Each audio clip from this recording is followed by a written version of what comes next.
Goeiemôre geliefdes en welkom weer eens by die Afrikaanse Evangeliese Kerk in Ierland.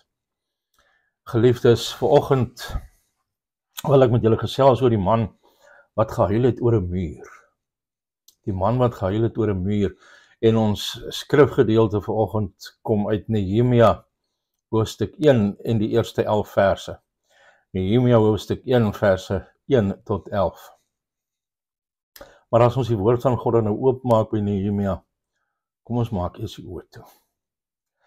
Goeiemôre Hemelse Vader.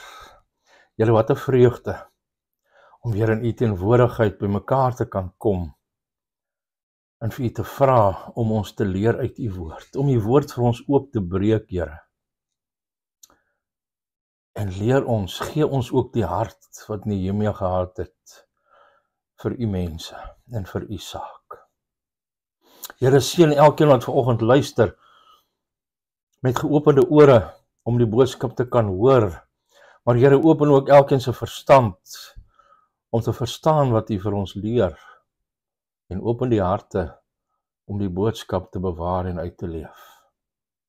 En Vader, wil U asseblief ook my lippe aanraak. Seën my deur my te spreek en U waarheid te spreek en net U waarheid alleen. In Jesus naam. Amen. Geliefdes, kom ons lees dan in Nehemia 1 die eerste 11 verse, die geskiedenis van Nehemia, die seun van Haggalja. En in die maand Kislew van die 20ste jaar, toe ek in die vesting Susan was, het Hanani, een van my broers, gekom, hy en manne uit Juda, en ek het hulle gevra na die Jode, die vrygeraaktes wat oorgebly het uit die gevangenskap en na Jerusalem. En hulle het vir my gesê, die oorgeblewenes wat vrygekom het uit die gevangenskap daar in die provinsie, verkeer in groot ellende en in smaad, en die muur van Jerusalem lê stikkend en sy poorte is met vuur verbrand. En toe ek hierdie woorde hoor, het ek gesit en ween, en ek het daarlang getreur en ek het gevas en gebid voor die aangesig van die God van die hemel en gesê, ag Here, God van die hemel, grote en gedigte God, wat die verbond en die goedertierenheid hou vir die wat U liefhet en die gebooie onderhou. Laat U oor tog opmerksaam en U oë oop wees om te luister na die gebed van die knegg, wat ek vandag voor die aangesig bid, dag en nag vir die kinders van Israel, U knegte, terwyl ek die sondes van die kinders van Israel bely wat ons teen U gedoen het, ook ek en my familie het gesondig. Ons het baie verkeerd gehandel teenoor U, en ons het die gebooie en insettinge en verordeninge wat U aan Moses, U knegg, beveel het, nie gehou nie. Dink tog aan die woord wat U aan Moses, U knegg, beveel het, naamlik, as julle ontrou is, sal ek julle onder die volke verstrooi, maar as julle tot my bekeer en my gebooie onderhou en het doen, al was julle verjaagdes aan die einde van die hemel, dan sal ek hulle daarvandaan versamel en hulle bring na die plek wat ek verkies het om my naam daar te laat woon. Hulle is tog U knegte en U volk wat U verlos het deur U groote krag en deur U sterke hand. Ag Here, laat U oor tog opmerksaam wees op die gebed van U knegg en op die gebed van U knegte wat verlang om U naam te vrees, en laat dit tog vandag U knegg geluk en verleen hom barmhartigheid voor die oë van hierdie man. Ek was naamlik skinker van die koning. Ons lees tot sover. Mag die Here weer in sy woord kragtig in ons gebruik vanmôre. Geliefdes, mense huil oor baie dinge. Mense huil by troues, hulle huil by begrafnis, hulle huil wanneer hulle kinders die huis verlaat. Soms huil hulle by die geboorte van hulle kinders en kleinkinders. Hulle huil by hartseer flieks. Vandag gaan ons kyk na 'n man wat gehuil het oor 'n gebreekte muur.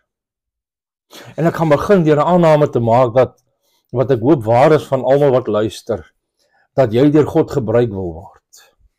En ingesluit in daardie aanname is dat jy Jesus Christus reeds as jou verlosser en Here leer ken het deur op sy gestorte bloed te vertrou om jou sondes te bedek.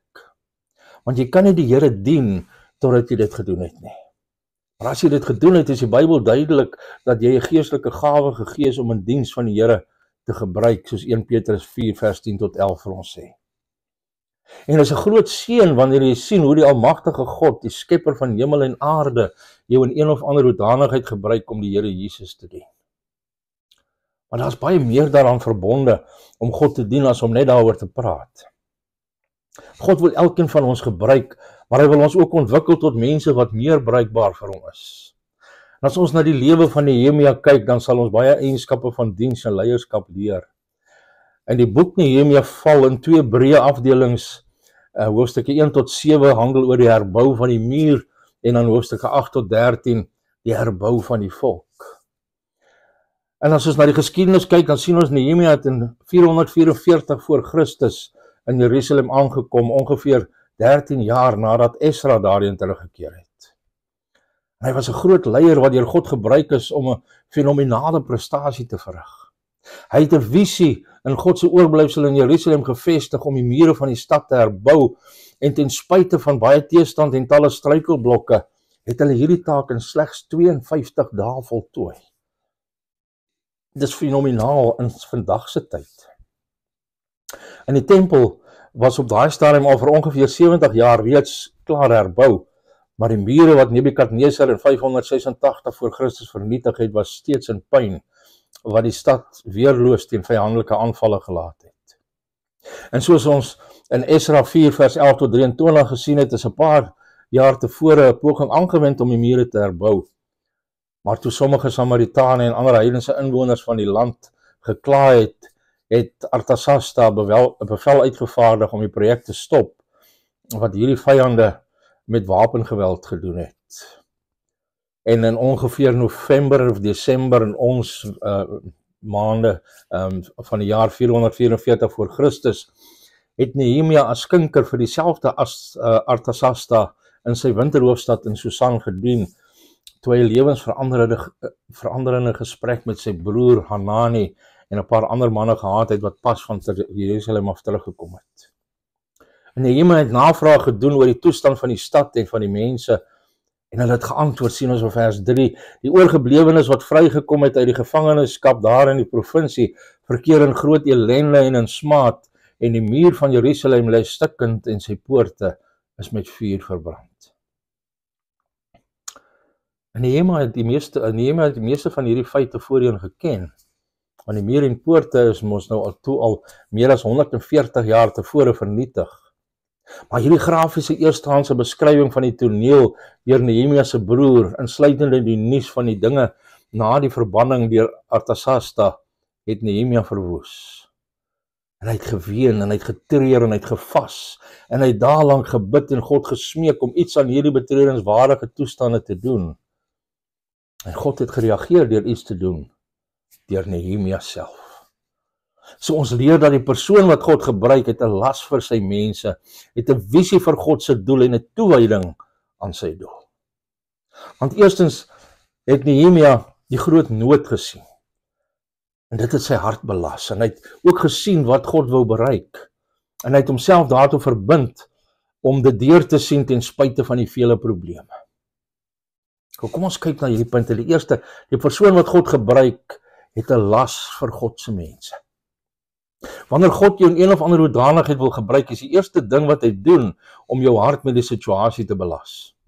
Miskien soos Nehemia het jy lankal in die algemeen van die behoefte geweet, maar dan hoor jy van die besonderhede daarvan, of jy sien dit eerstehands en jy kan dit nie uit jou gedagtes kry nie.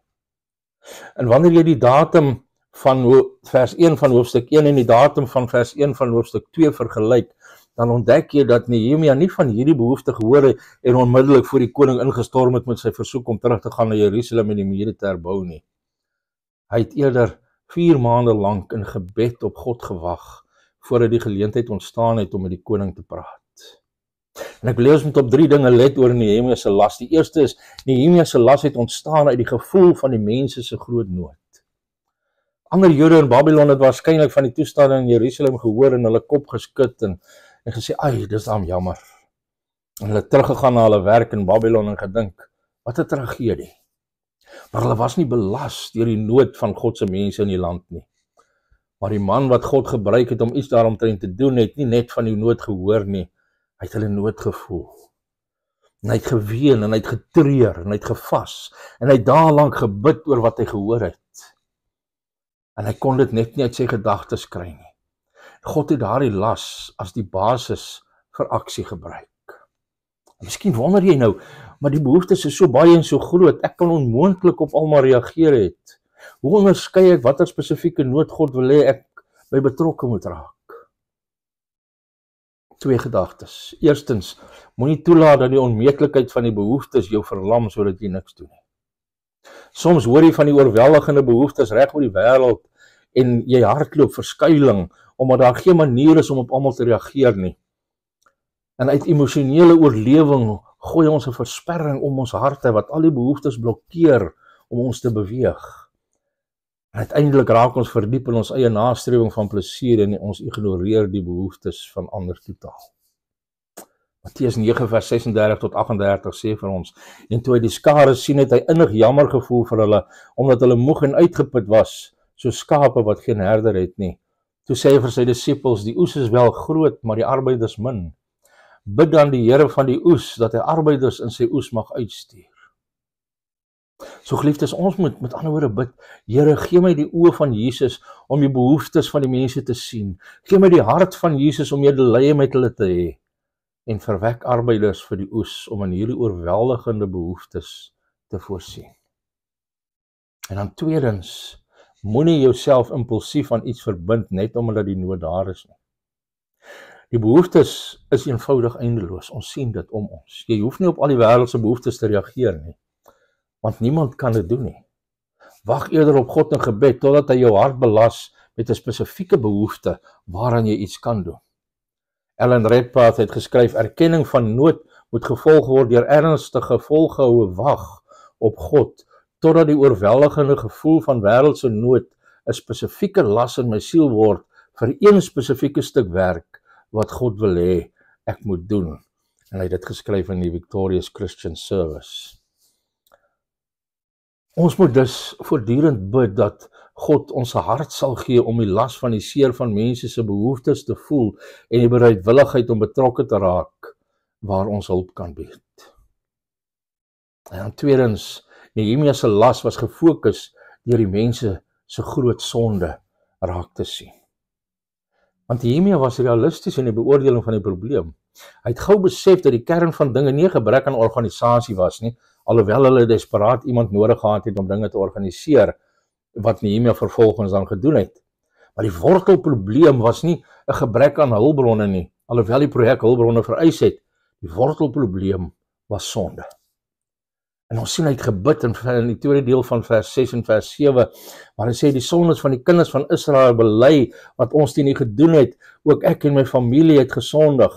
Ons het baie verkeerd gehandel teenoor U en ons het die gebooie en insettinge en verordeninge wat U aan Moses die knegt beveel het, nie gehou nie. Want geliefdes, die Bybel is duidelik dat sonde die oorsaak van al ons wêreldse en persoonlike probleme is.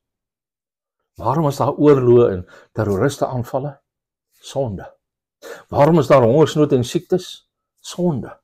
Waarom is regerings en besighede deurspek met gierigheid en korrupsie? Sonde. Waarom word die kerk se sendingtaak nie vervul nie? Sonde. Op die persoonlike vlak, waarom stry paartjies en het hulle probleme met kommunikasie? Sonde.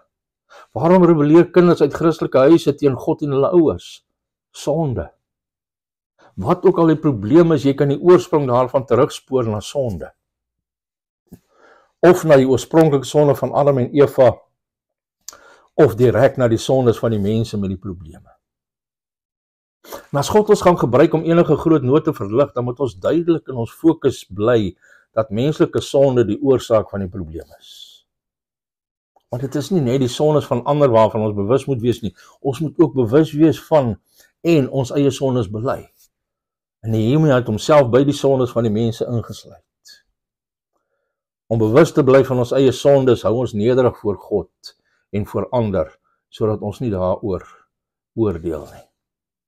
Ons is sondaars aan wie genade bewys is. En ons gaan na ander sondaars en ons bied God se genade aan hulle ook. Maar ons durf nie afgelei word van die wortelprobleem nie. As ons begin dink dat die werklike behoefte beter organisasie of meer fondse of beter metodes is, dan gaan ons op die verkeerde plek begin. Die wortelbehoefte is vir bekering van die kant van God se mense wat sy doel vergeet het en vir hulle eie doel leef. En verlore mense het bekering nodig sodat hulle met God versoen kan word. En Nehemia se las het ontstaan uit die gevoel van die mense se groot nood. En dit was gefokus deur die mense en sy eie groot sondes raak te sien. En dan derdens, Nehemia se las is verlig deur die mense se groot God raak te sien. Want hy begin sy gebed deur God aan te spreek in vers 5. Hy sê: "Ag Here, God van die hemel, groote en gedigte God, wat die verbond en die goedertierenheid hou vir die wat U liefhet en U gebooie onderhou." En teen die slot van die gebed herinner hy God en homself aan God se belofte om sy volk te versamel uit die mees afgeleë plekke waar hy hulle verstrooi het weens hulle ongehoorsaamheid. Want ons sien dan bid hy in vers 10, "Hulle is tog U knegte en U volk wat U verlos het deur U groote krag en deur U sterke hand." 5 keer in daardie vers herhaal hy U. So asof hy wil sê, hulle is nie my volk nie, o God, hulle is U volk. God wil hê ons moet die las verander voel, maar dan wil hy ook hê ons moet daardie las op hom terugrol en onthou dat dit nie ons krag is nie, maar sy krag wat hulle verlos. En wat as jy eerlikwaar nie 'n las vir God se mense of vir verlore mense het nie? Wat beteken dit? Wat moet jy doen? Dit kan beteken dat jy nie wedergebore is nie, want jy is nie bekommerd oor die dinge waaroor God bekommerd is nie. En as dit jou toestand is, dan moet jy jou van jou sondes bekeer en op Christus vertrou om jou te red. As jy wedergebore is, maar nie belas voel vir die verlorenes of vir God se mense nie, beteken dit waarskynlik dat jy so vasgevang is in die soeke na die dinge van die wêreld, wat die wêreld soek, dat jy nie eers God se koninkryk en geregtigheid soek, soos Matteus 6 vers 33 vir ons sê nie. Dan moet jy voor God gaan en jou prioriteite in lyn kry met sy prioriteite. Hy red ons nie sodat ons gelukkige lewens kan lei terwyl ons die westerse droom nastreef nie. Hy red ons sodat hy ons kan gebruik om sy doel te bevorder. En dit lei na die tweede eienskap van die persoon wat God gebruik. En dit is die persoon wat God gebruik, het 'n visie vir God se doel. As Nehemia 'n visie van God se doel kort gekom het, dan sou hy toe hy van die toestande in Jerusalem gehoor het, waarskynlik gesê het, waarom bekommerd wees oor Jerusalem? Ons woon nou in Babylon en ons woon al meer as 100 jaar hier. Wat is hierdie groot ding oor Jerusalem in elk geval? Waarom nie net gaan sit en God hier aanbid waar ons is nie? Maar Nehemia het iets geweet oor wat God en sy mense wou doen, want hy sê in vers 9, sal ek hulle daarvandaan versamel en hulle bring na die plek wat ek verkies het om my naam daar te laat woon. So Babylon sou nie werk nie. God se doel het behels dat sy naam of sy heerlikheid in Jerusalem bekend gemaak word. En God se doel in hierdie tydvak het met die kerk te doen. Jesus het gesê in Matteus 16 vers 18, ek sal my kerk bou. In Openbaring 5 vers 9 sê dat Jesus met sy bloed mense vir God gekoop het uit elke stam en taal en volk en nasie. Maar waarom wil hy mense van reg oor die wêreld red? Wees versigtig hoe jy hierdie antwoord. Ons leef in so mensgesentreerde tydvak dat ons maklik in die fout kan val om te dink dat God se doel is om mense te red omdat hy hulle liefhet en wil hê dat hulle gelukkig moet wees. Maar dit sou mensgesentreerde doelwit wees. God se doel is nie mensgesentreerd nie. Dit is God gesentreerd. God het mense lief en hy wil hê dat hulle gelukkig moet wees, maar nie as die finale doel op sigself nie. Om mense te red is 'n middel tot God se doel. Maar dit is nie die punt van God se doel nie.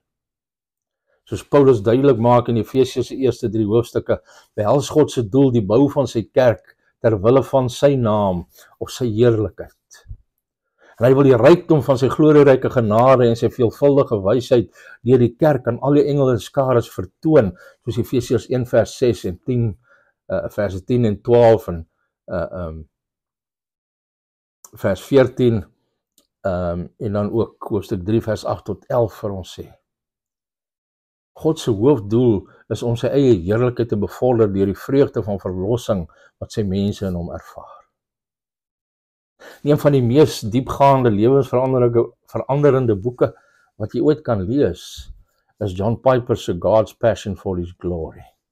En hierdie boek is gebou rondom en die volledige teks kom daarvoor van Jonathan Edwards se The End for Which God Created the World. Maar ek sal jou waarsku, dit is nie maklik of ligte leesstof nie. Want om te worstel met die waarhede wat Edwards aanbied, ek amper sê dat jou brein pyn.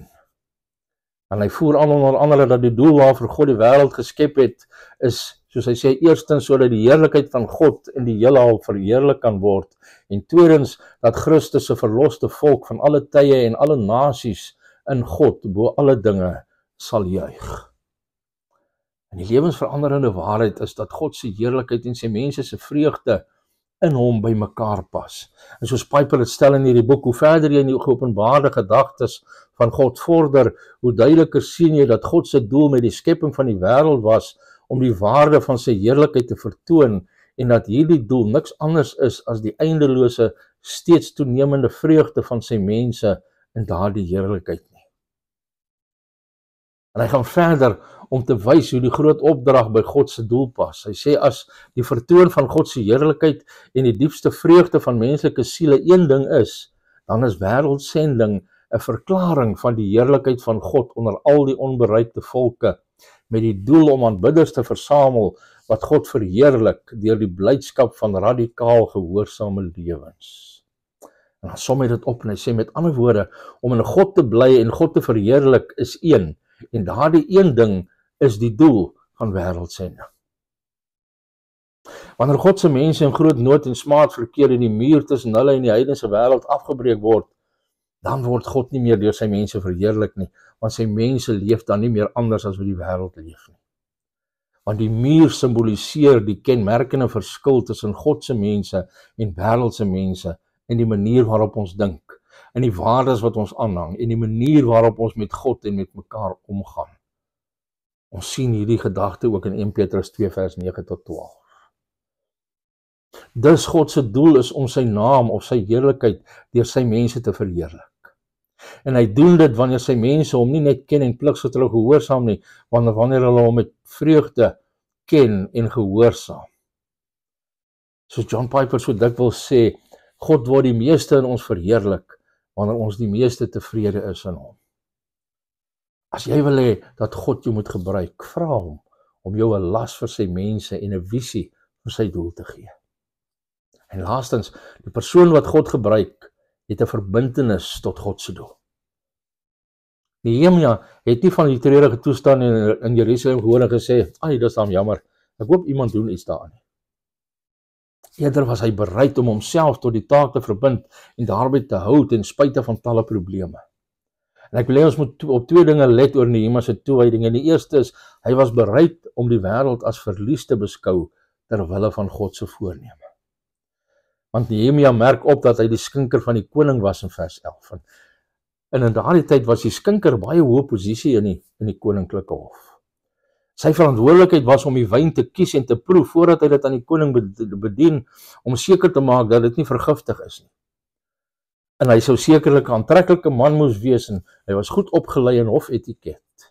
Hy sou 'n vriendelike metgesel moet wees, bereid om 'n oor te leen en selfs raad aan die koning te gee. En aangesien hy die naaste toegang tot die koning geniet het, was hy 'n hoogs vertroude man. En vroeë dokumente toon ook dat die skinker die bewaarder van die koninklike seël kon wees, dat hy in beheer van die administrasie van die rekeninge kon wees en selfs as tweede ondergeskikte aan die koning kon dien. Nehemia het in die paleis in Susan saam met die koning gewoon. En opgrawings het getoon dat hierdie paleis was gebou met sederhout en goud en silwer en ivoor. En die mure was versier met kunstig gekleurde geglasuurde bakstene en reliefontwerpe van gevleelde bulle, soos ek gelees het in Donald K. Campbell se Nehemiah, Man in Charge. So Nehemia sou die beste kos geëet het, hy sou die beste klere gedra het en in 'n baie gemaklike kwartiere gewoon het. Dit was 'n gemaklike werk. En ons weet nie hoekom hy nie 13 jaar tevore saam met die oorblyfsel saam met Esra teruggekeer het nie. Miskien soos in die geval van Daniel en sy vriende, is hy as jong man in die koning se diens opgeroep en was hy nie vry om sommer net te vertrek nie.